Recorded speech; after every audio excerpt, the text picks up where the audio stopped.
Now, across the globe, more cases are surging. France has reported its first citizen death due to the coronavirus. La diffusione del coronavirus di Wuhan accelera e i numeri spaventano. O Ministério da Saúde atualizou há pouco os casos de novo coronavírus no Brasil.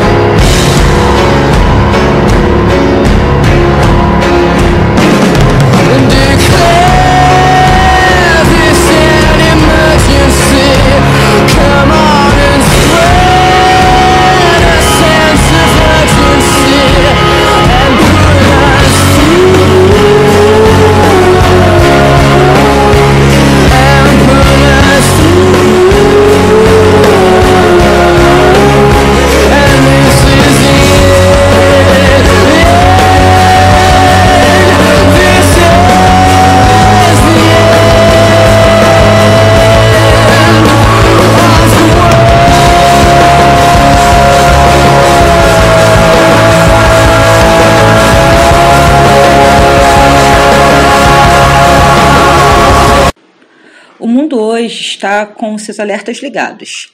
Uma pandemia de grandes proporções nos atingiu. Com essa aula especial, usaremos conhecimentos advindos da história e da geografia para tentarmos interpretar o que está acontecendo da maneira mais correta possível. Para que você não fique com dúvidas, vamos estabelecer desde já os nossos objetivos com essa aula especial e o que exatamente estudaremos. Nossos objetivos são, primeiro, exercitar a nossa capacidade de mobilizar os conhecimentos adquiridos em sala de aula para interpretar o mundo atual.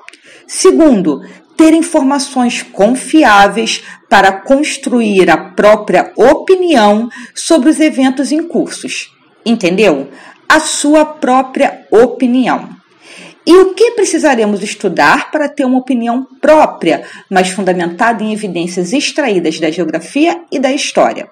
Bem, nessa videoaula vamos ver, primeiro, um panorama histórico das epidemias. Segundo, a diferença entre as epidemias do passado e a pandemia da atualidade. E terceiro, globalização.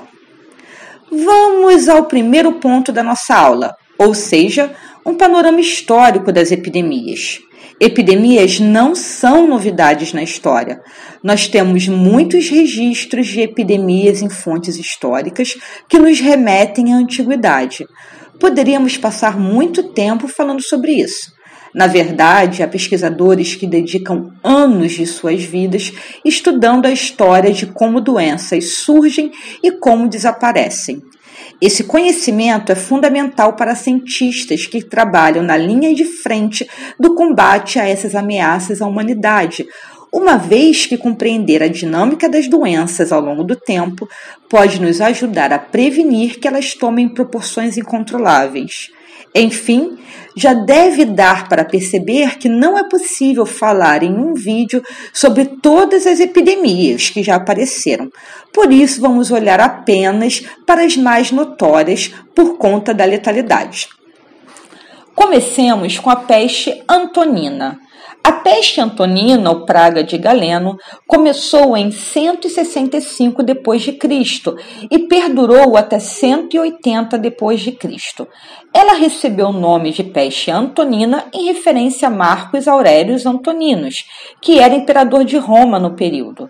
Já o outro nome pela qual a doença é conhecida, praga galena, é uma referência a Hélios Galenos, um intelectual grego que testemunhou a ascensão da peste e a descreveu.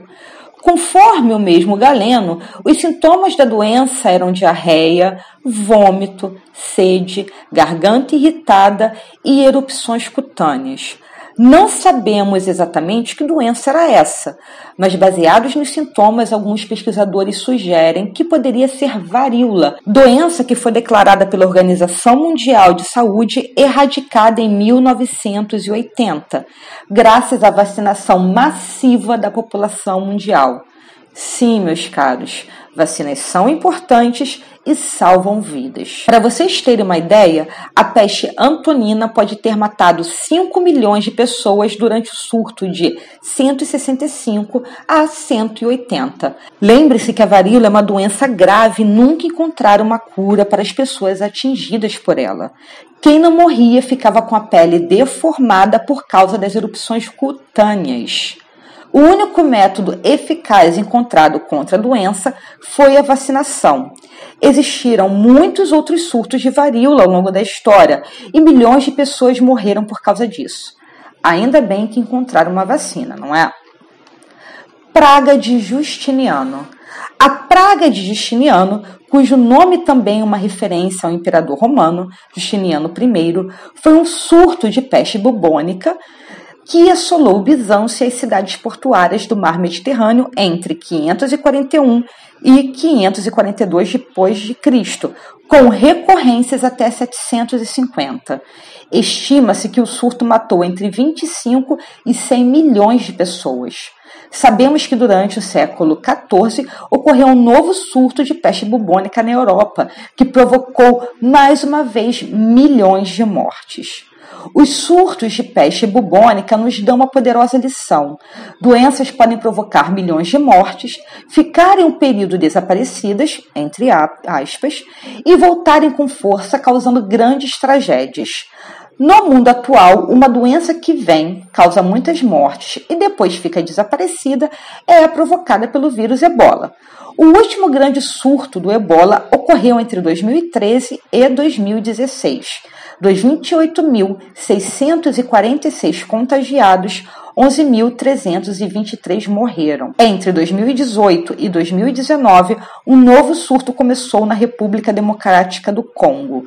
Notem que, assim como a peste bubônica, há uma espécie de ciclo de grandes surtos de ebola. Impedir que um grande surto ocorra e se espalhe pelo mundo é uma preocupação das autoridades de saúde de muitos países, como os Estados Unidos, que estão investindo para encontrar meios eficazes para combater a doença, que tem taxas de mortalidade bem mais altas que a atual Covid-19. A peste negra. A peste negra foi um outro surto de peste bubônica que ocorreu entre 1346 e 1353. O surto do século XIV matou 1/3 da população europeia e foi decisivo para grandes mudanças que ocorreram na Europa no período. Caso você queira entender um pouco mais do impacto da peste negra, veja o vídeo sobre a formação da monarquia nacional francesa aqui do canal. O que aprendemos com a peste negra é que epidemias têm o potencial de provocar grandes impactos sociais e mudanças culturais, econômicas e políticas que podem mudar os rumos da nossa história. Enfim, não podemos subestimá-las. Até agora, vimos 3 epidemias que provocaram muitas mortes mesmo. Outras ocorreram na história, como eu já falei. Mas agora podemos falar de epidemias que ocorreram mais recentemente e acometeram o sistema respiratório das pessoas, assim como a Covid-19. Mas não se confunda, gripes e a Covid-19 não são a mesma coisa. Embora os sintomas possam ser parecidos, estamos falando de doenças provocadas por agentes diversos. A gripe é causada pelo vírus influenza, que tem 2 tipos divididos em subtipos. Já a Covid-19 é provocada por um vírus que faz parte da família dos chamados coronavírus. Enfim, converse com seu professor ou professora de biologia para saber mais sobre isso. Vamos voltar ao nosso assunto sobre epidemias e falar sobre a pandemia de gripe que ocorreu entre 1889 e 1890 e ficou conhecida como gripe asiática ou gripe russa. Essa pandemia custou as vidas de 1 milhão de pessoas e foi causada pelo influenza tipo A, subtipo H3N8 ou H2N2. Não temos certeza. Essa pandemia apareceu em um mundo bem diferente daquele da Antiguidade e da Idade Média.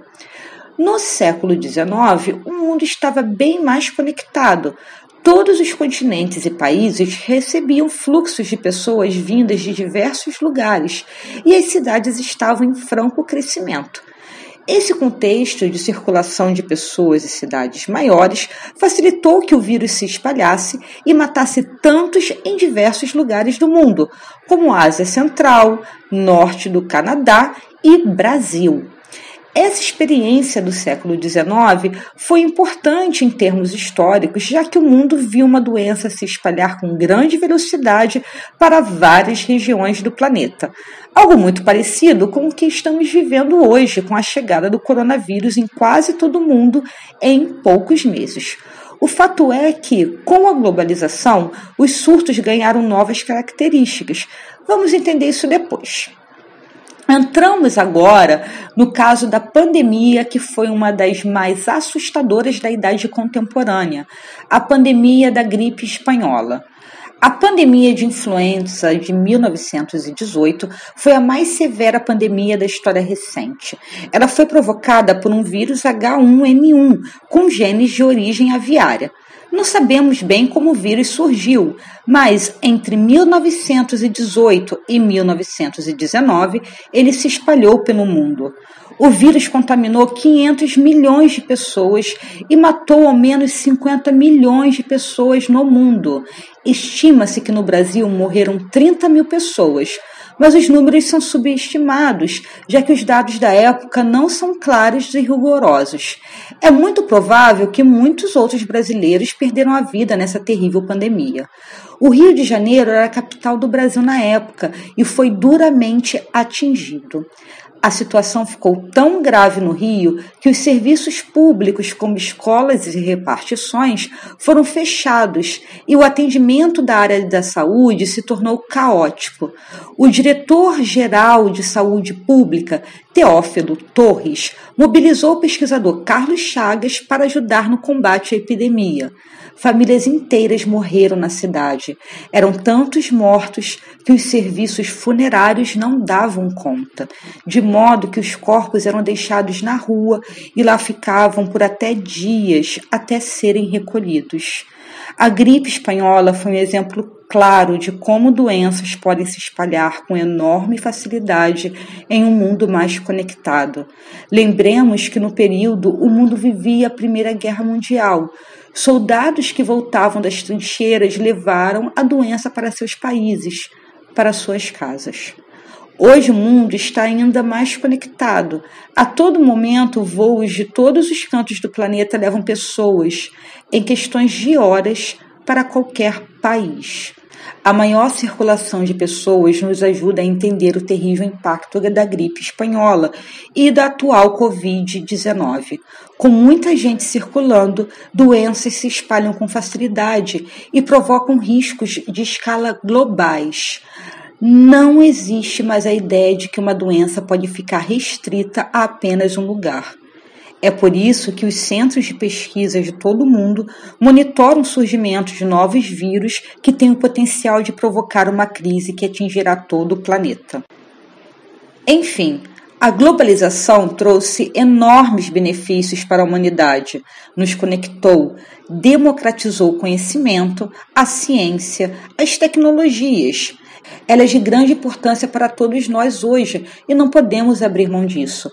Mas não podemos ignorar que na nova era, onde vivemos todos em uma espécie de rede, novas ameaças surgem e nós e nossos governos deveremos estar preparados para elas. Epidemias do passado e a atual pandemia do SARS-CoV-2. Se você prestou atenção no panorama histórico de epidemias e pandemias, já deve ter deduzido qual é a diferença das epidemias do passado e a atual pandemia provocada pelo vírus SARS-CoV-2. Além de estarmos lidando com um agente causador diferente, as características do mundo em que vivemos são bem distintas das que existiam na antiguidade, no século XIX e no início do século XX. O século XXI é, mais do que qualquer outro século, a era da conexão. Não estamos apenas conectados na rede mundial de computadores. Estamos fisicamente ligados, já que as viagens internacionais agora são acessíveis a boa parte da população mundial, especialmente aquela que mora em países desenvolvidos. Isso é bom na maioria dos casos. Conhecer outros países, aprender com outras culturas, estudar em universidades estrangeiras, trabalhar em um outro país, deixou de ser um sonho distante. É algo que quase todos nós podemos alcançar. Além disso, os incríveis avanços na indústria da aviação permitem que em poucas horas cheguemos em qualquer país.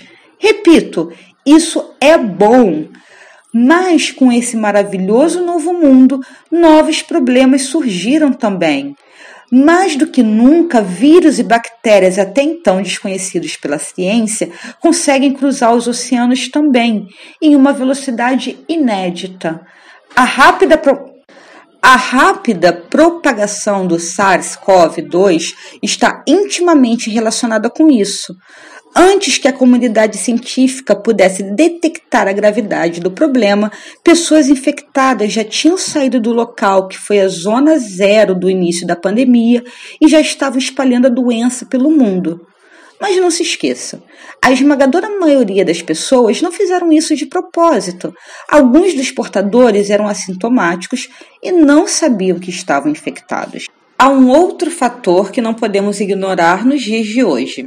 Em 2007, pela primeira vez na história da humanidade, o número de pessoas que vivem nas cidades superou o número de pessoas que vivem no campo.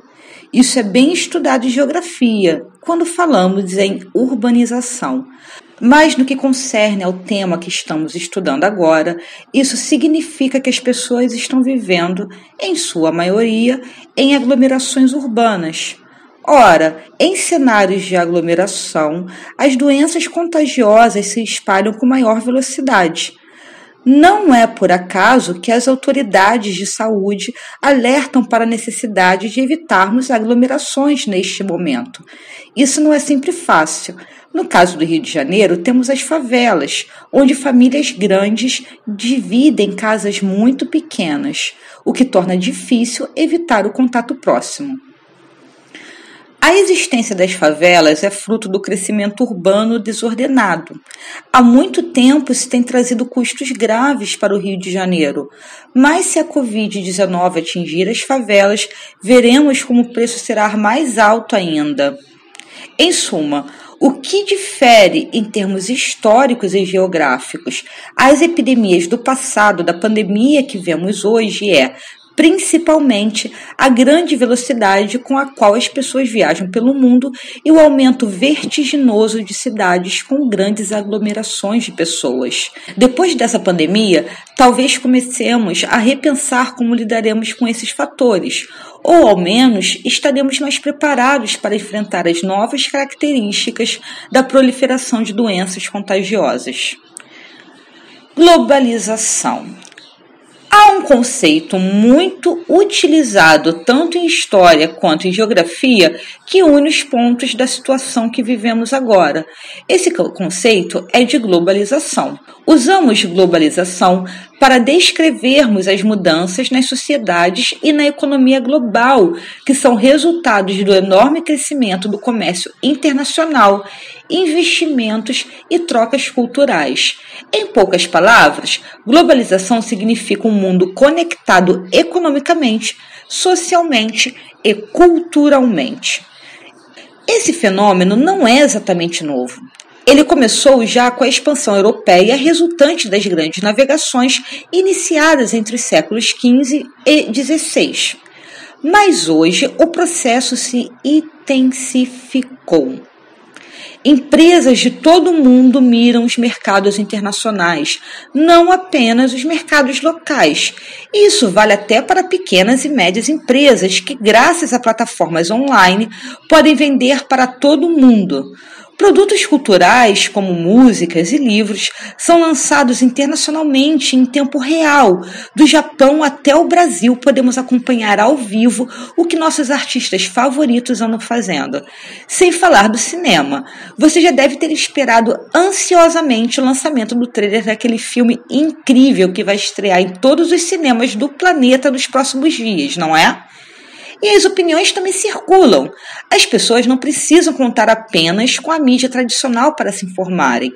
Todos podem opinar na internet e algumas vozes se destacam e influenciam a opinião pública, mesmo que não apareçam nos telejornais ou escrevam em colunas de jornais de grande circulação. A globalização mudou o modo como vemos o mundo e mudou também o modo como circulamos pelo mundo. Se antes viagens internacionais poderiam demorar meses e ainda serem absurdamente perigosas, hoje contamos com aviões modernos e seguros que nos levam para todos os cantos em questão de horas. Nós circulamos, os produtos circulam, as notícias circulam e todo mundo tem uma opinião sobre tudo. Essa é a face da globalização do século XXI. Sobre a epidemia que enfrentamos atualmente, já vimos que a globalização nos ajuda a entender como o vírus chegou tão rápido em todos os continentes. As pessoas circulam muito, certo? Pois bem, mas a globalização também nos ajuda a entender como as pessoas estão reagindo a tudo isso. As pessoas circulam e as informações também, com uma velocidade enorme. Tão logo a China reconheceu o surgimento do vírus SARS-CoV-2, o mundo soube do que estava acontecendo. Pesquisadores de todo o mundo se mobilizaram para tentar entender o que estava acontecendo, já que sabiam que no nosso século XXI as doenças podem facilmente atravessar fronteiras nacionais. Essa incrível troca de conhecimento em toda a comunidade científica em tempo real nos dá esperanças de que a descoberta para um tratamento eficiente para a doença e mesmo a vacina para nos proteger da contaminação pode aparecer muito em breve, talvez em tempo recorde. Em suma, se a globalização ajudou a espalhar o vírus, ela também pode nos ajudar a encontrar uma cura muito brevemente. Resumindo, a globalização é mais positiva do que negativa. Como vimos, epidemias e pandemias aconteceram aos montes na história, mas nunca fomos tão rápidos em encontrarmos soluções. Ao mesmo tempo, infelizmente, informações ruins e fake news também circulam em todo o mundo e às vezes fazem as pessoas tomarem decisões ruins, entrarem em pânico ou relaxarem demais diante de um perigo real. Bom, o que eu posso dizer para você sobre isso é: jamais acreditem imediatamente nas coisas que aparecem por aí. Sempre consulte mais de uma fonte. Sempre busque informações com embasamento científico. Vocês devem ser capazes de julgar o que é válido ou não, o que deve ser levado a sério ou não, e fornecer as ferramentas para que vocês façam isso de maneira independente é o papel do ensino formal. Já estou divagando. Caso tenham dúvidas, entre em contato e até a próxima.